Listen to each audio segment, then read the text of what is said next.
El primer que hi ha d'haver és un regidor de joventut. I aquest regidor de joventut, l'altra cosa que ha de fer és que ha de tenir un paper transversal, ha d'afectar a tots els districtes i a tots les regidories sectorials, perquè si no s'acaben fent polítiques que estan massa encaixades.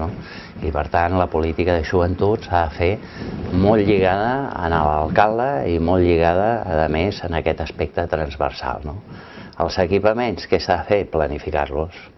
Planificar-los tenint en compte els equipaments que hi ha a la ciutat, d'entitats, d'associacions, d'entitats diferents. És a dir, aquesta obsessió de l'Ajuntament de fer la competència a les entitats, jo sincerament crec que no té sentit. Per tant, és una bona col·laboració, una bona planificació i una cosa molt important, que és veure si es compleix.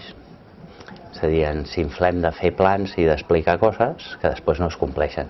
S'ha de fer una avaluació, comprovar si s'està complint el que s'ha promès i el que s'ha dit, si no es compleix, veure per què no es compleix i quins mecanismes hi ha per corregir. I aquesta jo crec que és la feina que ha de fer una regidoria de joventut.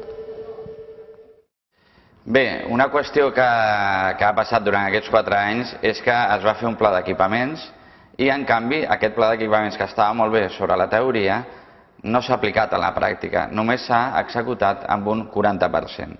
Des del Partit Popular, per tant, entenem que en tot aquest tipus d'equipaments hem de recuperar els equipaments, per exemple, intergeneracionals, fomentar equipaments on els joves puguin també tenir aquestes relacions amb altres generacions, amb generacions de gent gran o gent més adulta. I també entenem des del Partit Popular que han d'haver-hi polítiques més plurals. Entenem que es podria recuperar i fomentar, per exemple, la recuperació del Consell de Gent Joves, un Consell de Gent que no entenem per què aquest Ajuntament l'ha dissolt i que creiem que es podria recuperar. En definitiva, des del Partit Popular el que volem és no tenir una joventut anestesiada per les subvencions, sinó estimulada per l'esforç i per l'autosuperació.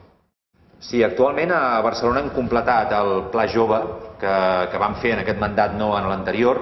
Ara s'ha de fer un nou Pla Jove, per tant ha de ser un pla elaborat de manera participativa però molt àgil i amb molta capacitat d'adaptació a la realitat, i a més hem d'acabar de desplegar el Pla d'Ocupaments Juvenils. Això és molt important.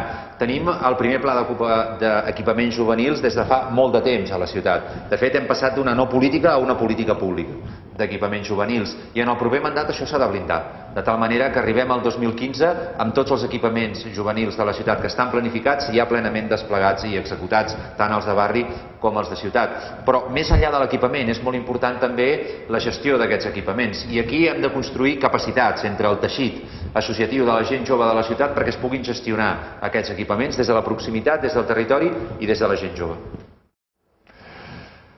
Bé, el Pla Jove doncs se n'ha de fer un de nou i esperem que es faci igual que es va fer en el seu moment, amb una gran capacitat de participació per a les entitats juvenils i també amb capacitat de codecisió.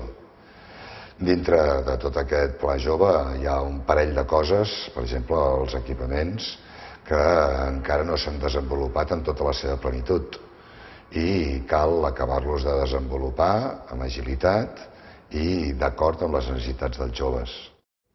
Nosaltres hem de tirar endavant allò que en diem polítiques específiques, i una d'elles és tirar endavant el pla d'equipaments juvenils. Necessitem tirar endavant els 28 equipaments, que crec que en aquest mandat els hem definit no com un equipament de baixa qualitat, sinó d'alta qualitat. Espais on els joves pugueu crear, pugueu liderar i pugueu començar a tirar endavant projectes que em semblen fonamentals.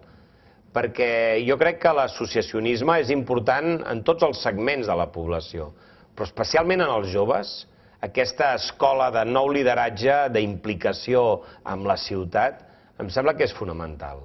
De manera que fomentar l'associacionisme i generar espais de qualitat en tots els barris perquè els joves es puguin trobar i tirar endavant els seus projectes, això és fonamental en una estratègia global que és la que jo remarco. És tota la ciutat la que ha de tirar endavant, des dels poliesportius, els teatres, les polítiques culturals, de lleure, totes les polítiques us afecten i totes elles són importants.